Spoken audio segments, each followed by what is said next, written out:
2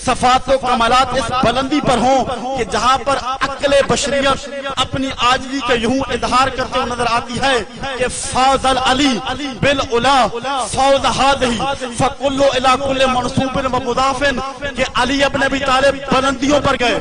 یہ علی کی فضیلت نہیں، یہ تو بلندیوں کی فضیلت ہے کہ علی تک پہنچ گئی. حیدری، یہ تو بلندیوں کی فضیلت ہے کہ علی تک پہنچے. بس سامنے نگراں میں قدر ختم کر رہا ہوں. اچھا، جس طرح یہاں پر عزادار محبان اہل بیت تشریف فرما ہے، مجلس ہو رہی ہے، بزم لگی ہوئی ہے شہر نجف اشرف میں، اسی طرح علماء کی ایک بزم لگی ہوئی تھی. آخری جملہ حق اور باطل. علماء تشریف فرما تھے نجف اشرف کے جید علماء، انہی میں صاحب الغدیر علامہ امینی تشریف فرما تھے. واقعہ سننے والا ہے. علماء تشریف فرما تھے، علامہ امینی نے مسکرا کر فرمایا، اسی حدیث کو پڑھا شاہ جی کہ علی مال حق والحق ما علی، لوگوں علی حق کے ساتھ اور حق علی کے ساتھ. اور علامہ امینی نے کہا مجھے خدا کی عزت کی قسم اس فضیلت میں علی کو کوئی ثانی نہیں ہے، یہ فضیلت فقط اور فقط علی کے ساتھ خاص ہے. اچھا، جب اس حدیث کو تمام علماء نے سنا تو اسی محفل میں الحاج حسین شاکری بھی موجود تھے، اپنے زمانے کے بہت بڑے عالم دین، بہت بڑے مجتہد، بہت بڑے فقیہ، بہت بڑے عارف.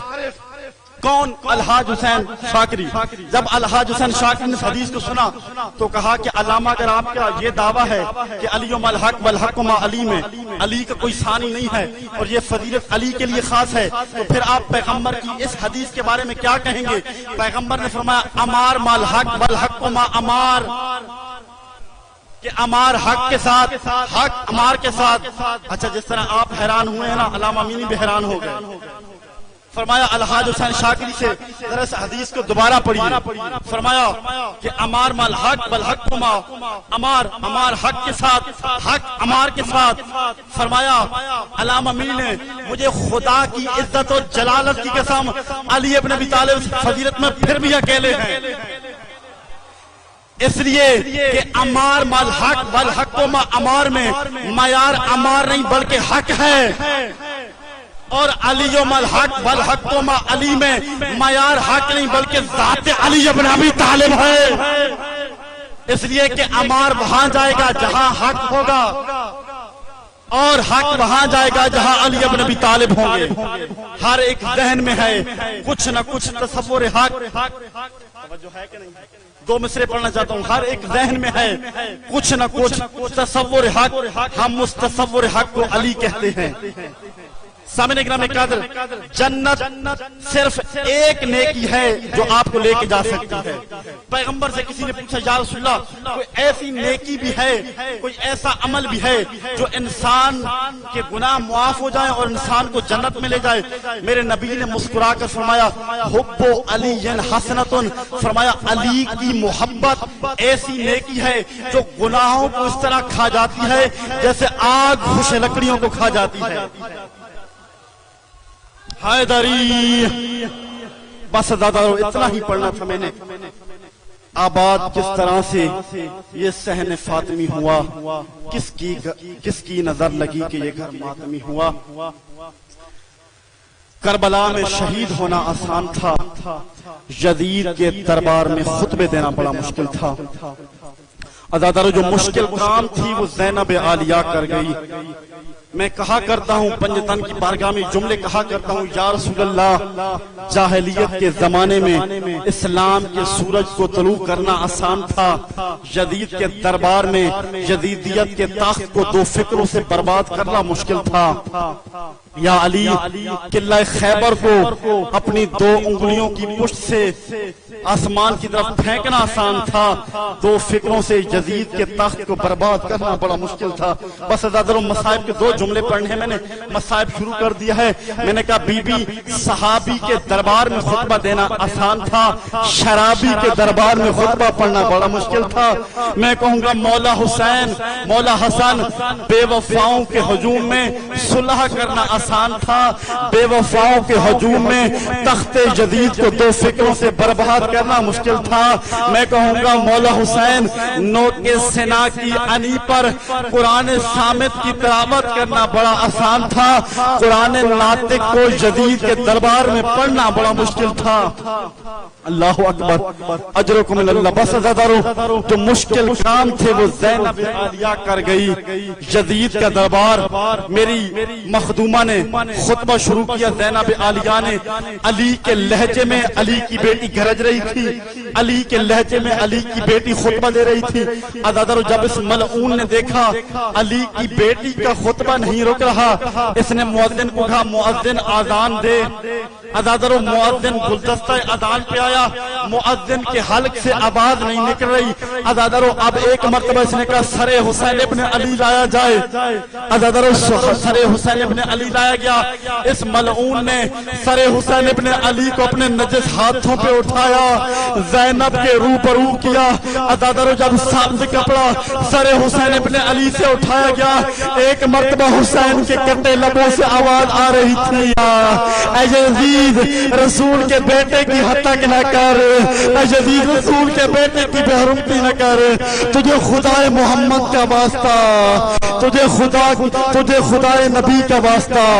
بس عزاداروں مجھے نہیں پتا کربلا میں زینب عالیہ پر کیا گزری, کوفہ میں زینب عالیہ پر کیا گزری, شام میں زینب عالیہ پر کیا گزری. عزاداروں ایک واقعہ پڑھنا چاہتا ہوں. جب قیدوں کو نبھا کے آئے نا سید سجاد مدینہ میں, میرے مولا کے ایک چاہنے والا جس کا نام ہے منہال آ کے میرے مولا سے پوچھتا ہے مولا اتنا کیوں روتے ہیں؟ مولا جب پانی کو دیکھتے روتے ہیں, مولا جب کسی جانور کو ذبح ہوتے ہوئے دیکھتے مولا رہتے ہیں. مولا سے پوچھا گیا مولا سب سے زیادہ مصائب کہاں پر آئے؟ میرے مولا نے رو کر کہا الشام الشام الشام. منہال رو کے پوچھا مولا شہادت تو آپ کا ورثہ ہے, مولا خون کے آنسو کیوں ہوتے ہیں؟ میرے مولا نے فرمایا منہال تو نے انصاف نہیں کیا, بے شک شہادت ہمارا ورثہ ہے, لیکن منہال ہمیں یہ بتا کیا پھوپھیوں اور ماؤں کے ساتھ کبھی کوفہ کا بازار, کبھی شام کا بازار, کیا یہ بھی ہمارا ورثہ ہے؟ منہال نے پوچھا سب سے منہال نے پوچھا مولا سب سے زیادہ مصائب کہاں پر آئے؟ میرے مولا فرماتے منہال جب شام کا بازار آیا 10,000 ملعون شراب پی رہے تھے, 10,000 ملعون ڈھول بجا رہے تھے, 10,000 ملعون پتھر مار کے کہہ رہے تھے مارو باغی کی بہنیں آ گئیں. عزاداروں میرے مولا سید سجاد فرماتے ہیں منہال سنو گے, جب میری پھوپھی زینب عالیہ چلی تھی نا کربلا سے کوفہ کو اور کوفہ سے شام تک, میری پھوپھی زینب عالیہ یہ کہتی رہی مسلمانوں مجھے چادر دے دو میں نبی کی بیٹی ہوں, اور مسلمانوں مجھے چادر دے دو میں علی کی بیٹی ہوں. لیکن سید سجاد فرماتے ہیں منہال جب شام کا بازار آیا میری پھوپھی کا مطالبہ بدل گیا, فکرے بدل گئے. میری پھوپھی جو پہلے کہہ رہی تھی مسلمانوں مجھے چادر دے دو, اب فکرے تبدیل ہو گئے. فرمایا مسلمانوں مجھے چلنے کا رستہ دے دو. اللہ اکبر اجرکم اللہ. مسلمانوں مجھے چلنے کا رستہ دے دو, میں تمہارے نبی کی بیٹی ہوں. آخری فکر عزادارو علامہ یاشا صاحب مرحوم مصائب پڑھ رہے تھے. جب علی کی بیٹی آئی ہے نا قیدوں کو نبھا کر مدینے میں, تو ایک تھیلے سے قمید حسین کو نکالا, اپنے نانا محمد کی قبر پہ رکھا اور فرمایا یا جدی یا رسول اللہ ھذا قمید الحسین قد قبلت یدی. حسین کا کرتا ہے جس کے لبوں کو چوما کرتے تھے, اسی حسین قمید ہے جس کو کندھوں پہ بٹھایا کرتے تھے. عزادارو علامہ مرحوم جاسا فرما رہے تھے منبر سے سارا مقتل سنایا زینب عالیہ نے, سارا مقتل سنا کے زینب عالیہ نے فرمایا نانا اگر نامحرم نہ ہوتے زینب کلائیوں کا پردہ ہٹا کے دکھاتی, امت نے کیا اجر رسالہ دیا ہے. عزادارو تھکی ہوئی تھی نا زینب عالیہ, تھک کے زینب عالیہ نے قبر نبی کی دیوار کے ساتھ اپنی جبین کے سہارے سے سہارا لیا. قبلہ نے مجلس ختم کی, قبلہ جا رہے تھے, ایک مومن نے آ کر پوچھا قبلہ جب کوئی مسافر تھکا ہوتا ہے, عدد مصائب کا بہت بڑا جملہ پڑھنے جا رہا ہوں, فرمایا قبلہ جب کوئی تھکا ہوا مسافر ہوتا ہے تو وہ دیوار کے ساتھ اپنی پشت کو لگاتا ہے. زینب عالیہ نے اپنی جبین کو کیوں لگایا؟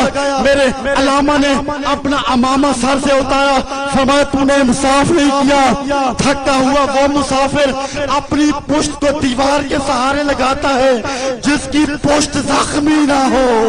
فرمایا زینب عالیہ کی پشت زخمی تھی.